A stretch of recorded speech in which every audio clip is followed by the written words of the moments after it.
Moving on, a major twist in investigations into the Malegaon blast in Maharashtra, in which 5 people were killed. Now, 2 retired Indian Army officers are being questioned for their role in the blast. Now, the officers are suspected to have provided some sort of training to those who have in fact been arrested. Well, let's go across to Rashmi Rajput for more.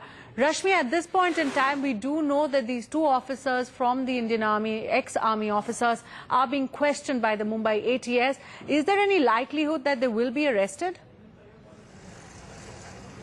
Prachi, the Mumbai police extremely tight-lipped, in particular to this case. Right now, they're not giving any details, but what we know is that they have been called in for questioning. There is no official confirmation that they have been arrested. They might be arrested if their role has been probed. Now, what we know is that 2 ex-army officers, one a major and the other a captain ranking officer, were called in for questioning by the Mumbai anti-terrorism squad. Now, one was picked up from Pune and the other was picked up from Madhya Pradesh, and they've been questioning since last night.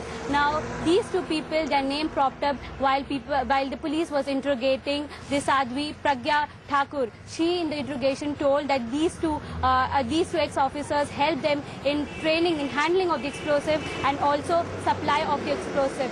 What's very important at this point of time to know is that in Malegaon, RDX was used. So were these retired officers involved in supplying of this RDX? That's a big question. Prachi? Right, thanks.